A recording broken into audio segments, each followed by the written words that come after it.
Maharashtra calling मध्ये आपलं पुन्हा एकदा स्वागत. चर्चा करण्यासाठी तुमच्या प्रश्नांना उत्तरं देण्यासाठी आपल्या स्टुडिओमध्ये आले आहेत वास्तुतज्ञ आनंद पिंपळकर.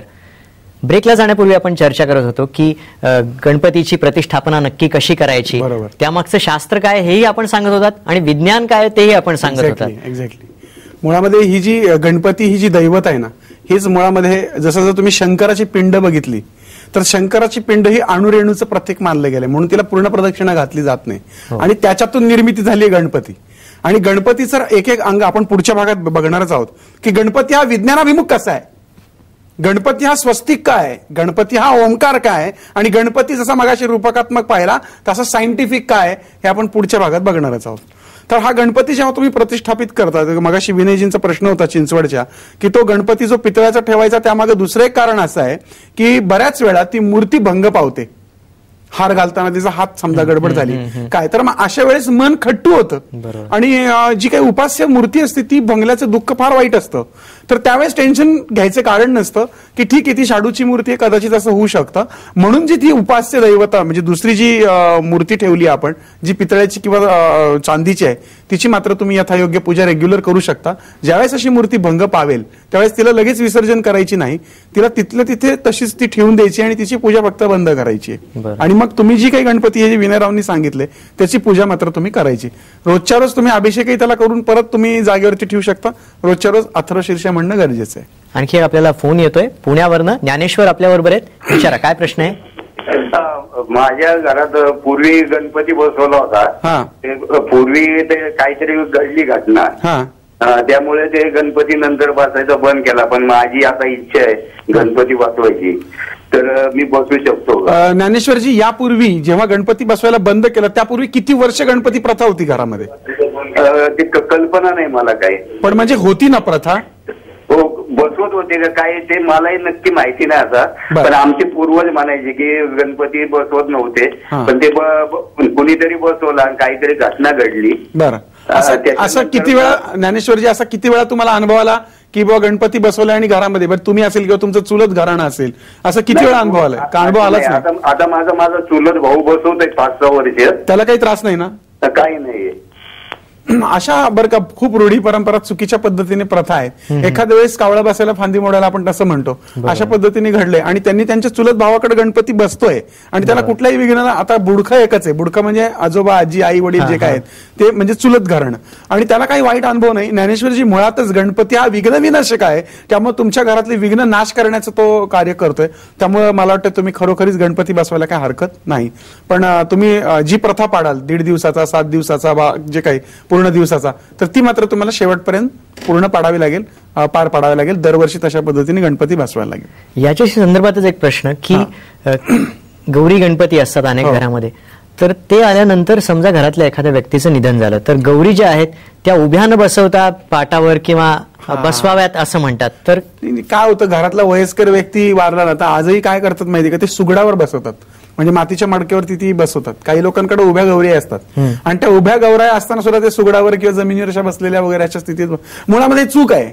अशाच पद्धतीचे बरेचसे काहीतरी चुकीच्या रूढी परंपरा आहे ना, प्रथानुसार आलेल्या आहेत. तर तसं नाहीये, उभ्या पद्धतीनेच त्या बसवायच्या आहेत. समजा घरातला वयस्कर व्यक्ती, फक्त त्याला तुम्ही फार मोठी, म्हणजे हे मी सुतकातली गोष्ट सांगत नाही. समजा 8-9 महिन्यापूर्वी आजोबाजी घरातला कोणतरी गेलेला आहे आणि मग गणपती आले, तर ती प्रथा तोडायची नाही. सुतका सोयऱ्यात काय करायचं ते सांगितलं, पण अशा वेळेस तुम्ही बसू शकता, पण ते सुगडा बिगडावर बसवायचे काय भानगड करू नका. रेग्युलर उभ्या बसत असतील तुमच्याकडे गौरी तर उभ्या बसू शकता, बसणारे असतील तर बसणारे, पण त्या सुगडा बिगडावर मात्र बसू नका. जी प्रथा योग्य पद्धतीने, त्या फक्त त्याला फार मोठी आरास, खूप मोठ्या आरत्या, फार मोठ्या जेवणावळी ह्या करायच्या नाही, कारण दुःखाचं वातावरण आहे. वर्षभराची श्राद्ध चालू असतात म्हणून. मगाशी तो एकांनी प्रश्न विचारलेला होता की गणपतीच्या मूर्तीबरोबरच घरातली एक मूर्ती शेजारी बसवायची. तर आणि तुम्ही एक असा उल्लेख केलात की समजा एखाद्या मूर्तीचा अवयव भंग वगैरे झाला तर अशा परिस्थितीत काय करायला पाहिजे नक्की? तेच ना, जसं की मगाशी सांगितलं की जर त्या मूर्तीचा जर अवयव भंग झाला तर त्या मूर्तीला पुन्हा हात नाही लावायचा आपल्याला, तसाच नाही तर परत मग तुम्ही त्याला हार घालताय रोजच्या रोज आणि मग त्यात तो आणखीन समजा हात दुखावलाय किंवा काय, अगदीच जर का ते तुटलीच असेल तर मात्र ती म्हणजे झाकून ठेवावी असंही सांगितलंय, किंवा तिला हातच लावायचा नाही. आणि जी काही तुम्ही जी पूजनाची मूर्ती आहे तिची मात्र पूजा करत राहायची. आणि मग विसर्जनाचा जो तुमचा दिवस ठरलेला असेल 5वा 7वा 11वा जो काही, त्या दिवशी मात्र तुम्ही ती विसर्जन करू शकता. मला खात्री आहे की या विषयावर लोकांना विचारण्यासारखे असे अनेक प्रश्न आहेत आणि त्यांना तुमच्याशी संपर्कही साधायचा आहे.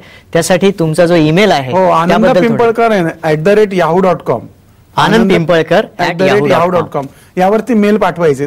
आता सांगतो, मागच्या कार्यक्रमाला इतका प्रचंड प्रतिसाद मला मिळाला, खूप प्रचंड मेल आले. पण आता होते काय माहिती सागर, की ते मेल आहे ना 15-15 पानाचे मेल, म्हणजे इतकं वाचताना डोकं पार उठून जातं, पार कुठली हिस्ट्री लिहिलेली असते. तर माझी विनंती आहे सर्व दर्शकांना, तुम्ही मुद्देसूद मांडा. बऱ्याच वेळा असं होतं की घरातल्या सगळ्यांच्याच पत्रिका दिलेल्या असतात, मुलाची जन्मतारीख, आजोबांची, उरलं सुरलं तर शेजाऱ्या पाजाऱ्यांची दिलेली असते, तर यांचं भविष्य सांगा. ते असं होत नसतं. तुमचा सिरियस काही प्रश्न असेल तर मी निश्चित तुमच्याशी कॉन्टॅक्ट करेन. आणि मला 2-2, 3-3 हजार जर मेल येत असतील तर मला वाचायला वेळ लागतो. काही काही लोक 10-10 मेल करून म्हणतात, ओ आमच्या मेलचं उत्तर का नाही दिलं, म्हणजे अगदी असं प्रश्न असं उपरोधिकपणे की मेल का उत्तर का देऊ शकत नाही, कारण रोजची माझ्याकडे 150-200 लोक भेटायला येतात. बऱ्याच वास्तूंना माझ्या व्हिजिट्स असतात, बऱ्याच देश परदेशात दौरे असतात. आणि हे करत असताना तुमच्या मेल्सला उत्तर देणं कदाचित मला जमलं नाही तर टेन्शन घेऊ नका. माझ्याकडून मेलला उत्तर तुमच्या निश्चित येईल, पण फापट एवढा मोठा मेल नका पाठवा. मुद्देसूद योग्य ते प्रश्न असतील तर उत्तर पाठवा. आणि सिरियस काय मॅटर असेल तर मी लगेच तुम्हाला फोनवर कॉन्टॅक्ट करेन. तुम्ही तुमचा फोन नंबर सुद्धा त्याच्यामध्ये देत जा. आणि तुमच्याच बरोबर आनंद पिंपळकर हे फेसबुकवर सुद्धा लोक संपर्क साधू शकतात. फेसबुकवर काय माहिती सागर, रोजच्या रोज आपण वास्तू टिप देतो. बरोबर. फेसबुक तर आता काय आजकाल ते खूप फॅड आहे, म्हणजे अगदी मोबाईलमध्ये सुद्धा फेसबुक आहे. पण त्याच्यामध्ये ह्या ज्या रोजच्या रोज आपण जी चर्चा करतो, किंवा दिवसाचं महत्व असेल, आठवड्याचं भविष्य असेल, महिन्याचं भविष्य असेल, किंवा देवी देवतांच्या उपासनांबद्दलची अशी पुष्कळच्या माहितीच्या टिप्स आपण रोज अपलोड करतो. बरोबर. म्हणजे लोक फेसबुकवर सुद्धा ते बघू शकतात. शिवाय आनंदी वास्तू या नावाने त्यांनी जर युट्यूबवर सर्च केला तर त्या संदर्भातली माहिती सुद्धा लोकांना मिळू शकते. इव्हन आत्ताचा जो एपिसोड आहे तो सुद्धा लोकांना युट्यूबवर पाहायला मिळू शकेल. आनंद पिंपळकर, आपण स्टुडिओमध्ये आलात आणि लोकांच्या प्रश्नांना उत्तरं दिलीत. ही चर्चा आपण आत्ता थांबवतोय, पण चर्चा सुरू ठेवणार आहोत. आपण 25 सप्टेंबरला पुन्हा एकदा भेटणार आहोत. गणपती, गणेशोत्सव आणि एकंदर वास्तुशास्त्र या विषयावर आपण चर्चा करणार आहोत. तेव्हा तुम्ही स्टुडिओत आलात त्याबद्दल आभार. नमस्कार. पुन्हा भेटूया याच वेळी 25 सप्टेंबरला आनंद पिंपळकर यांच्यासोबत. नमस्कार.